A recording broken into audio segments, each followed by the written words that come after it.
remember, like, distinctly, somebody asked me my opinion of you, like, after I interviewed you the first time, and I was like, and it was the same opinion I had of all of our city council members, I think, because we had that new batch that we've been working with for almost 2 years. I was like, everybody has this energy. Everybody in 2021 had this energy of, I'm just gonna go into office, I'm gonna hit the easy button, and we're gonna make Fort Worth better. And it was this awesome, like, I wanna make it better energy. And I wonder what's been like the biggest surprise of being mayor, the thing that maybe you feel like you weren't prepared for, you were surprised by. Well, I think for me personally, I was fortunate because I had quite a bit of experience on policy, the things that were facing the city of Fort Worth that I knew would be priorities both for me and I think for fellow council members, maybe in different rank and order, right?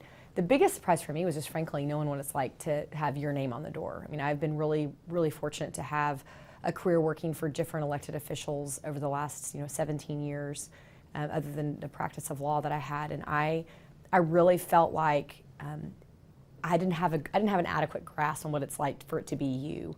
And granted, this is a really interesting time to be in political office anyway. Everything is under a microscope. It's very enhanced because of social media. You're always present. A lot of people don't know this about me, but I'm really kind of your classic introvert extrovert. I don't really turn on all the time, and so I've had to really learn to create a balance for myself and my family so that I can do a great job and interact with community members at a level that I think that they deserve, frankly. One of the community issues that we were talking about today, just in council, I should say Tuesday, because who knows when this will run, is about community police relations. And just broad strokes, I mean, how would you describe to an outsider what community police relations are like in Fort Worth? Well, I think first of all, it continues to evolve and change, and we have to strive to be better, even when we think we've made improvements, right? And right now, I'm incredibly proud of our chief and his command staff and our rank and file officers. I believe strongly we have one of the best departments in the entire country, 1,700 employees, including our civilians on the force, and they wake up every single day to make sure that they're serving the citizens of Fort Worth. With that said, we have to listen. We have an obligation, I certainly do as mayor, to understand there are sections of our community in Fort Worth that don't trust our police officers. And we can all debate why that is, but as elected leaders, we have to listen and try to understand that, and importantly, work alongside our police department to make them really feel a level of responsibility as well to come together. Look, police accountability continues to be a topic across the country. And I've said since I ran, I probably have told you this before, that I think to be a good mayor, you have to be pro-police and pro-community at the same time. I strongly believe that the movement that really focused on defunding police departments or dismantling them, removing resources around really has largely failed. And to be a large, thriving, growing city, you have to focus on quality of life. And with quality of life first and foremost, from a city government perspective, you have to focus on public safety. And so for police accountability to work in a community, you can't listen to just factions. You have to listen to all people. And I think that's what's made this conversation at times really heated and divisive. I talked about that today at work session, that this is arguably one of the most difficult conversations we've had as a council. But I'm proud of us. Even today I was proud of the conversation. We don't all agree with what Chief's proposing in his community advisory board, but I think it's a step in the right direction, and importantly does put community members at the table. And the last thing I'll say is we all seem to forget sometimes that we ask police officers to be all things to all people. This is an incredibly difficult time to be a police officer in this country. And I wake up every day thankful that there are men and women willing to wear a uniform for Fort Worth PD. And importantly also for our first responders, both with MedStar and our Fort Worth Fire Department, our code compliance officers, they're all part of this network of public safety. So you can't lose sight of the difficulty of the job, at the same time acknowledging that there are problems in policing and we have to strive to be better, not just this department in Fort Worth, but really across the country as well. You talk about men and women wearing the uniform, and the first thing I thought about was, one of the things that has changed is starting down that road of the Race and Culture Task Force, asking for a better representation of the actual community in its police department. I know that's something that's been worked on. I point to you, but by the chief, by Sure. the police department, at large. I think though too, when you talk about people have different opinions. I remember I spoke to Kim Neal just before she left, and she said I think she articulated it well, which was we have people in Fort Worth who feel very strongly that they are being served by police. And we have other people who feel very strongly that they're being policed by the police. And in her words, there was a racial divide in Fort Worth. Do you agree with that? I do believe that's true. I think that in my conversations, especially with some of our Black community leaders, they're expressing that to me and to other elected leaders in the city. And the important thing is, to Kim's point, there are maybe two opinions, or more than two, but let's just make it for ease of purpose for this conversation. They're both right.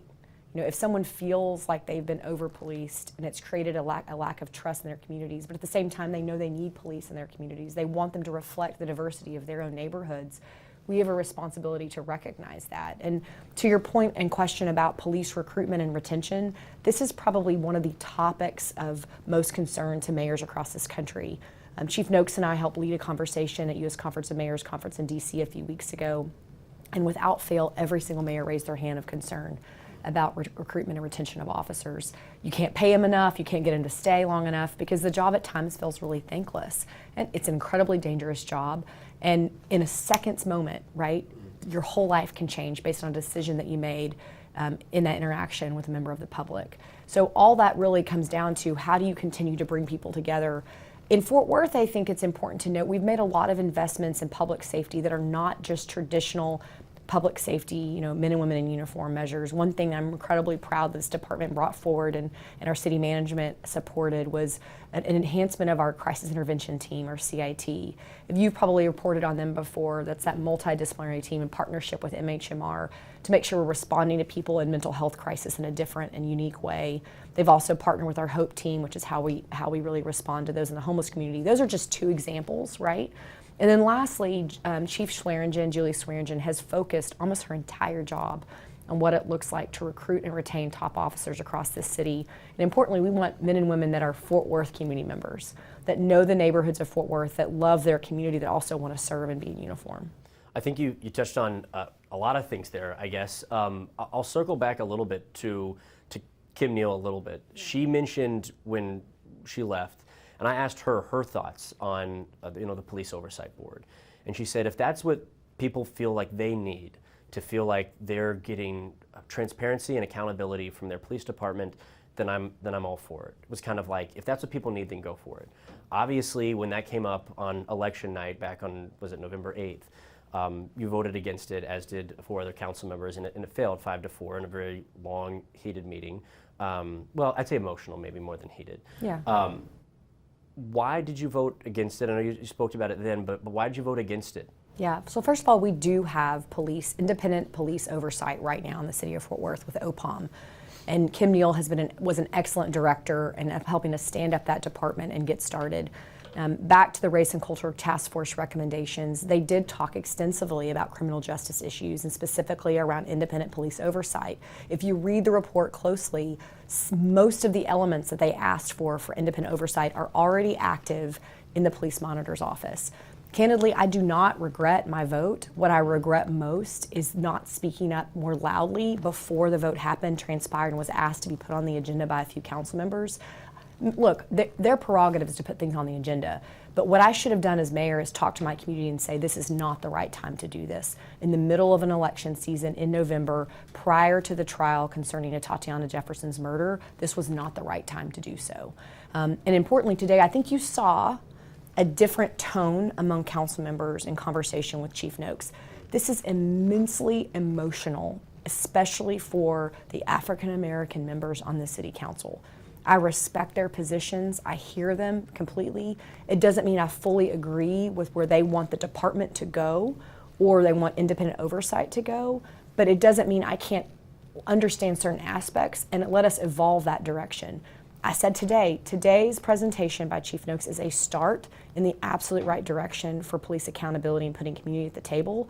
And where that leads next, I don't know, but I get to help lead that conversation.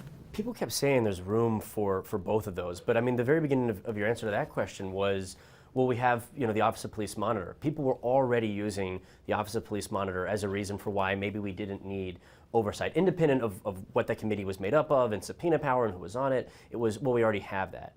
And I just feel like, well, now if there's another committee coming, is there truly room for both? I guess my question is, what version of, beyond policy, right? So we're already talking about Office of Police Monitor already does policy. This looks like it would do policy, but with a They do policy and investigations, remember. So any citizen can submit something to them to be investigated by the police department. Do you feel like there's in any form, a group of people, a body that has investigative power that can, I mean, similar to what, looking at Dallas, and not that Fort Worth wants to be Dallas, but a board of any type that has people who can investigate and review complaints, a citizen oversight board. Is that going to happen here? I can't predict the future. I can just tell you where my reservations lie right now. I think there's a lot of redundancy in potentially putting in another task force, another committee. The caveat to that is we're never afraid of task force and committees in the city of Fort Worth or any other city for that matter. And what I want to see happen is encourage Chief Noakes to get the list of people right around the table. He's currently proposing 19. You had some conversation today, but maybe more was needed. Councilmember Beck expressed that today specifically. Let's let him start that process. I can promise you there are council members that are going to continue to advocate for this independent community board. I think it's a slippery slope at times. You have to remember that the policing profession has now become probably the most investigated, closely monitored, and trained profession in the entire country, almost more so than you see doctors and nurses in the medical field.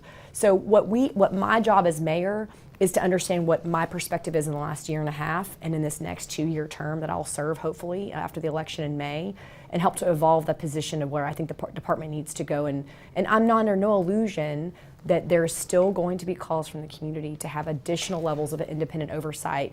And the last thing I'll mention is we're hiring a new director of OPOM. And that person's responsibility will be able to understand all these different perspectives and make sure the autonomy and the independence of the independent office of police oversight continues to remain in place. We talked about it at the time. Well, you put out a statement at the time. You mentioned the Aaron Dean, or the Tatiana Jefferson Aaron Dean trial that happened. You put out a statement at the time, but I'm curious, what was your emotional reaction to the verdict, to the sentencing?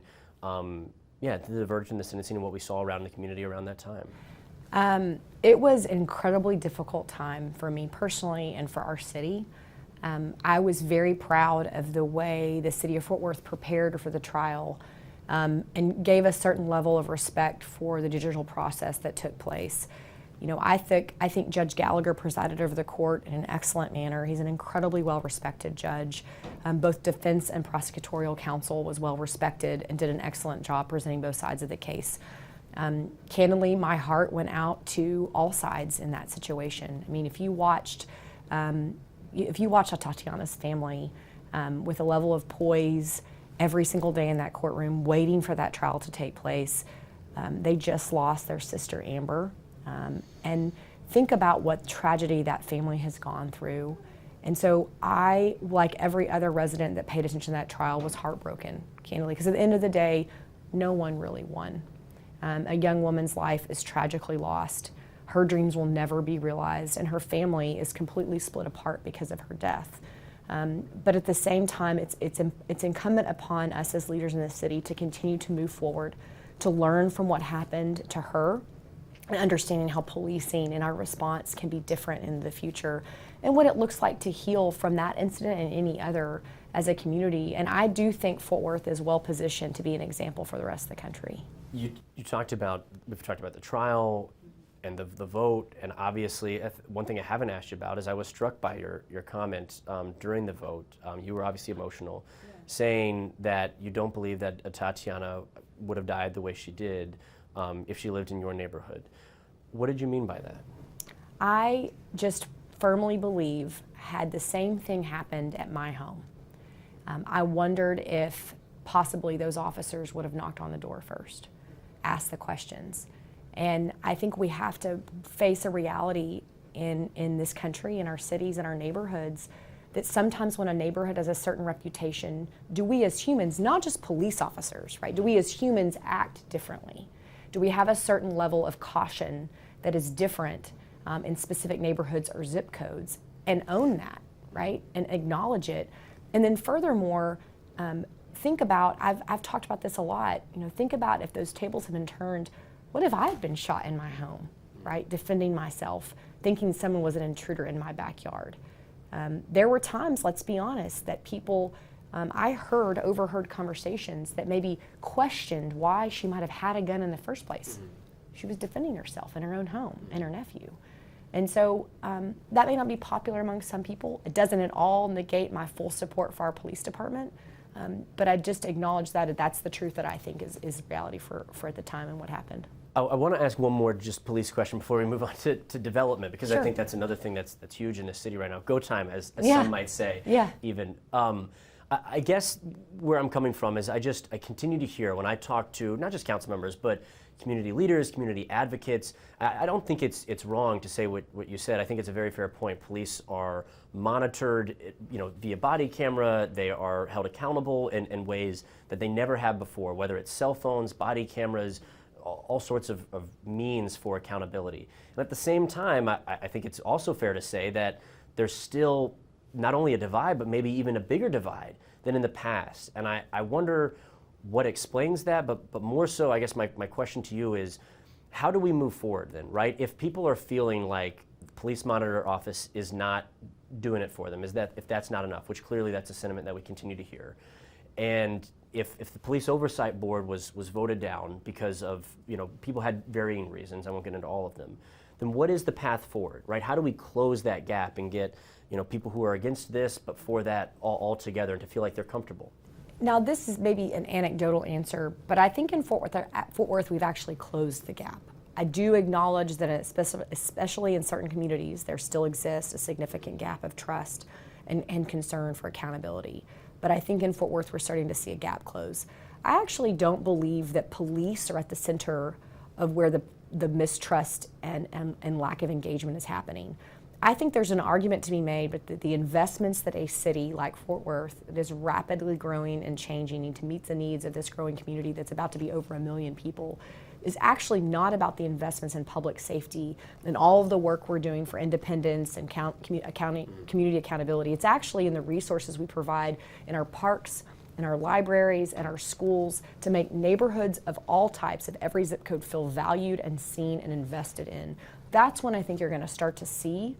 And honestly, in the last 10 years, the investments the city of Fort Worth has already started to make, our neighborhood improvement program is just one example, are starting to move the needle in the right direction, and it absolutely relates to a positive interaction with police because, truthfully, a community member's interaction with police actually happens because of a degradation of a neighborhood typically, right? Where you see high crime areas. Well, we probably shouldn't call them high crime areas. We should call them neighborhoods that have needed investment for decades, and it's the responsibility of a city government to think holistically about what the needs of a city are.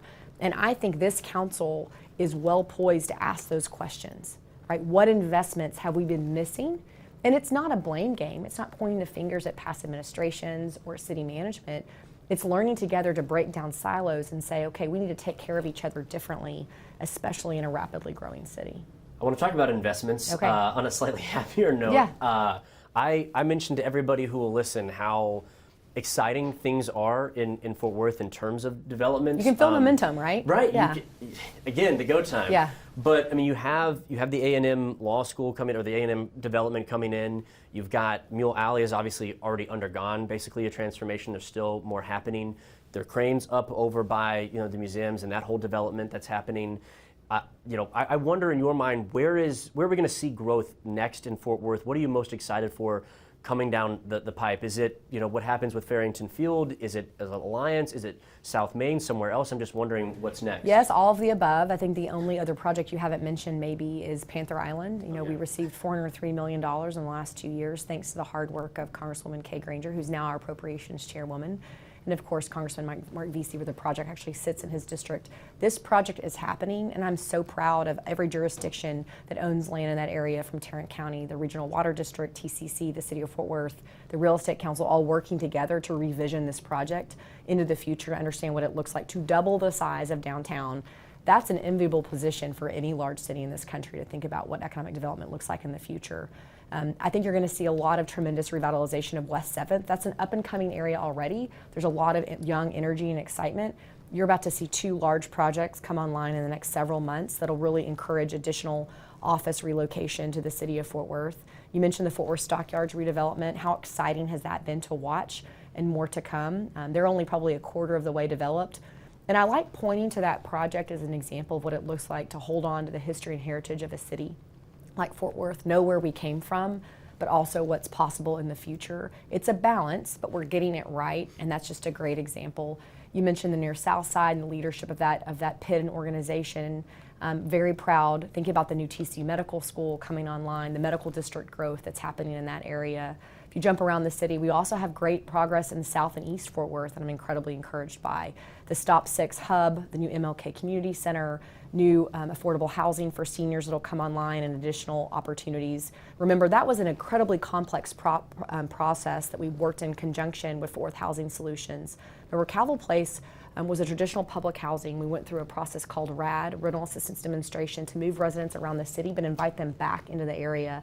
There's no better champion than Councilmember Gina Vivens, who's worked very hard. We've now had both HUD secretaries, Democrats and Republicans, are all talking about what's happening in Stop 6, and that's happened with careful consideration and partnership. And I'll come back and close with Texas A&M University, Fort Worth. This is an incredible project that's been a lot of years in the making. Special thanks to John Goff for recognizing what it looks like to change the architecture of our city for the better. Betsy Price was an incredible champion for this project, made several trips to A&M to make them realize what this could be.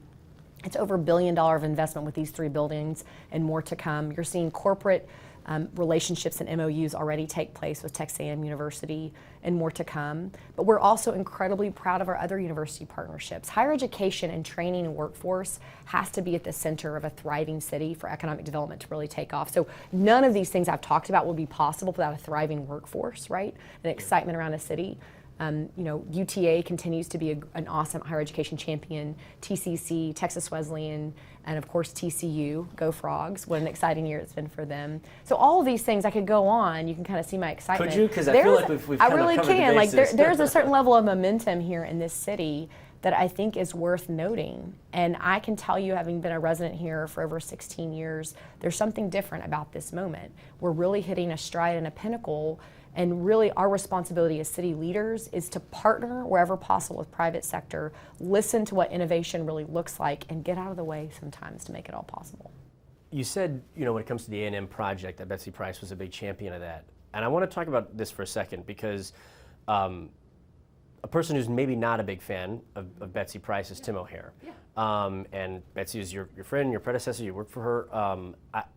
What is your relationship like with Tim O'Hare, who's now obviously the Tarrant County judge? We're incredibly friendly, and I'm proud for him. He's kind of gotten into office. I've sort of left him alone the last few weeks. He's very busy, as you can imagine, taking on a new administration in the county. But I'm encouraged. I think that we'll work together well for the city of Fort Worth and Tarrant County. We have to work together closely on a variety of projects. And it's my responsibility, of course, to advocate for the city that is the largest city in Tarrant County, our county seat. And I don't see any reason why we won't be able to work really closely together. And I already had established relationships with other new commission member like Manny Ramirez and his service in the city of Fort Worth. Gary Fickus, of course, has been a longtime friend. Roy Brooks, who does an amazing job advocating for the city of Fort Worth. And those commission members really understand what it looks like to really move a city forward. I need to work on my relationship with our new commissioner in Arlington. While she doesn't represent Fort Worth, our connection with with Arlington is incredibly important. We want all Tarrant County cities to thrive, and regardless of whether or not they're residents of Fort Worth or not. I want to ask this in a way that I feel is like the most fair is, Tim on Monday night was at an event that was basically for a group that says, marriage is between a man and a woman, that there's only 2 genders. He has an event tomorrow, it's actually a press conference with the sheriff about election integrity. When you're trying to recruit, whether it's residents to move here or businesses to relocate here from all parts of the country, I wonder how much politics comes up at all, or if they wonder about how welcoming a community might be for their employees and for their business. Yeah, look, for me, I have to focus on what I can control and really own leadership of. And I've already talked about it, but cities across the United States that are thriving, like Fort Worth, that are high growth cities where people want to move to, the number one reason people are moving here is quality of life. And that translates in every single investment we're making in the city of Fort Worth. And so that's what I'm focused on. Look, I respect people can have their positions and really advocate in that way. But my job as mayor is to be welcoming to all people. Y'all means all in Fort Worth, Texas. I'll remind people of that. I'm very proud of that slogan that Visit Fort Worth created. And moving forward as mayor, that's the kind of atmosphere I want to create. Not just for Fort Worth residents, but those that visit us. Over 9.3 million people visit the city of Fort Worth right now and growing rapidly. I think now the Stockyards, as you mentioned earlier, has become the #1 tourist destination in Texas, even surpassing the Riverwalk in San Antonio. So we're on the right direction, the right path. And so maybe because I'm busy, right? David and I are raising 3 kids. Our youngest is 6, between basketball and baseball games and city hall stuff. I just have to focus on what I can control. We've talked about city, county, and now the legislature's in session at the moment. Yeah. Is there anything that you hope to come out of this legislative session that Fort Worth kind of can't do on its own or needs state help to do? Anything that you hope to see changed moving forward? And maybe it's not even a Fort Worth issue. Maybe it's just a state issue that you hope to see change or not change. I think one of the top priorities for the city of Fort Worth, maybe a little bit out of the box for a lot of other Texas cities, is actually working in close connection with our Film Fort Worth, our film commission here that's led by Jessica Christopherson, and really enhancing what it looks like to be a city of destination for film and television in Texas.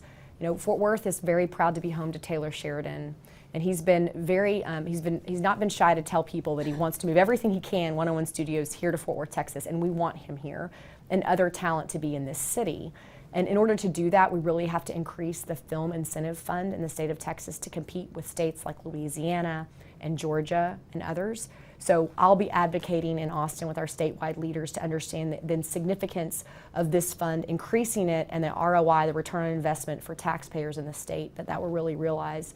The second piece is working on some hard issues that sometimes I think our legislators care about them, but there's a lot of things going on, and there's always a focus on education, K through 12, which I think is immensely important. But I want us to also talk about the bookends in education. First is early child education, what it looks like to really invest in our earliest learners.